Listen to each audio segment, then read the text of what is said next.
The night before her body was found, Evan had attempted to contact Allison, Hannah's roommate, via Facebook Messenger. Why? Nobody knows. Allison didn't know him, so she didn't respond. But what if she had? Could anything have been different? Hi, I'm here with a tragic case that asks, where are they now? In 2008, a news anchor in Knoxville, Tennessee, broke into a local newscast to share disturbing news. University of Tennessee student Hannah Clark had gone missing the night before and was still not located. With a basketball game and a football game set to be played that weekend on campus, many people were on their way to the university. They were asked to keep an eye out for the young woman. Hannah was a bubbly nursing student with big dreams and a heart of gold. Just 3 months shy of graduating, she was well liked by those in her program. She planned to specialize in pediatrics and dreamed of traveling the world. She wrote in her journal, "I want to go to Africa someday to help out." On the night of November 8th, Hannah had been studying in the university library until approximately 10:15 p.m. She then messaged her mom, letting her know that she was leaving and heading home. Typically, she would walk home from the library, cutting through the central quad past the old Civil War Memorial Fountain, across the street, and then into her apartment complex. This is the route she took often, but for some unknown reason, she did not take it that night.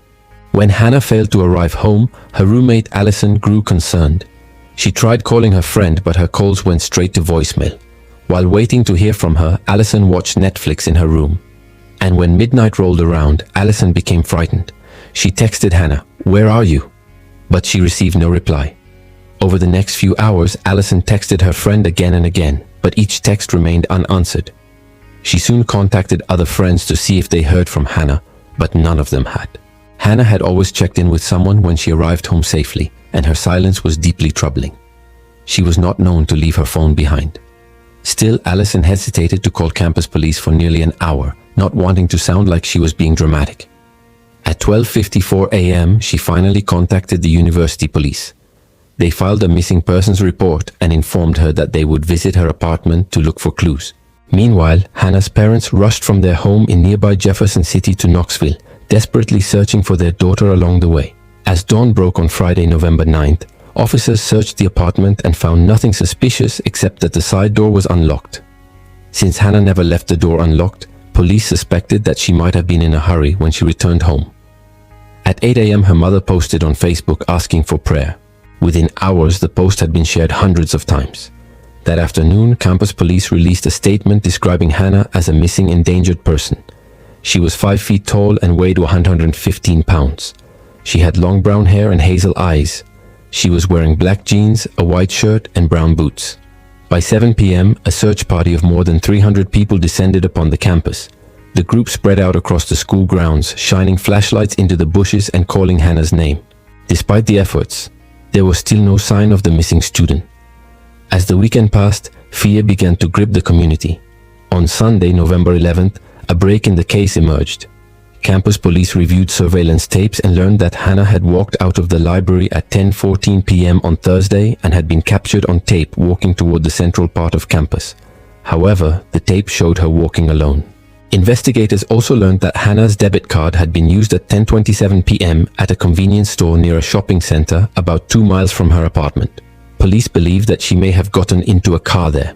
On Monday, authorities announced that they were looking for a man seen on surveillance tape purchasing coffee and a pair of gloves at a gas station near the campus shortly before Hannah disappeared.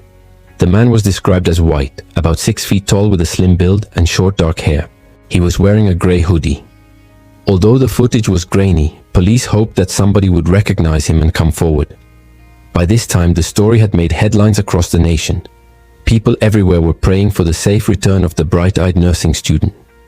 But as the week wore on, there were fewer and fewer leads. Then on Wednesday, November 14th, a development that shocked the community. Hannah's body had been found.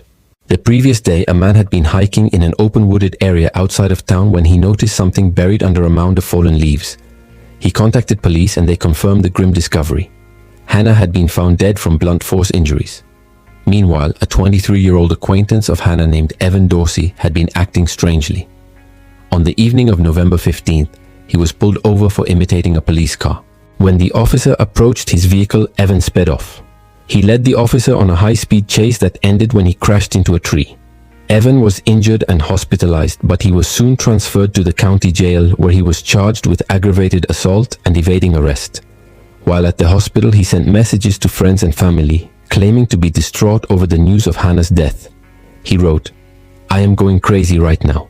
I feel sick to my stomach. I haven't stopped crying all day and all night. I love Hannah. I'm not sure what I'm gonna do." But his claims of innocence rang hollow with police who believed that he knew more about Hannah's death than he was letting on. On November 21st, Evan was charged with tampering with evidence for disposing of Hannah's belongings. He was then charged with abuse or neglect of a corpse for burying her body. At the trial, prosecutors argued that Evan had stalked Hannah after meeting her in class years prior. When he realized that she had little interest in him romantically, he decided to bury their relationship literally. He researched shallow graves and wrote about Hannah in a journal. He prepared for his attack by borrowing an old sedan from a friend, purchasing gloves, and getting his clothes washed. Then he approached Hannah and persuaded her to walk with him to a parking garage near her home. There he struck her with such force that her skull fractured. He then disposed of her body in the woods, returning to the scene later to dig up the body and move it to another location.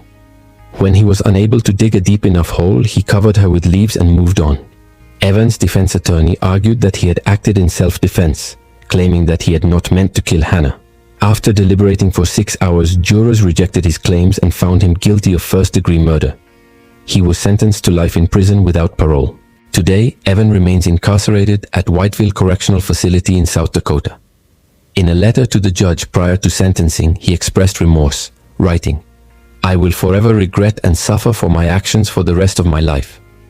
Words cannot describe the sorrow I feel for my actions." In the years since Hannah's death, her family has created a foundation in her name to honor her legacy of compassion and service. Her mother said that she hopes that Hannah would have become a pediatric nurse who traveled the world, adding, "We like to think that that's what she would have done." Her story serves as a chilling reminder to never underestimate the quiet desperation of unrequited love. Now it's time to hear from you. Do you think Evan deserved a life sentence? Why or why not? Let me know your thoughts. Thank you for watching. If you enjoyed this true crime video, please stay tuned for more content. Have a great day.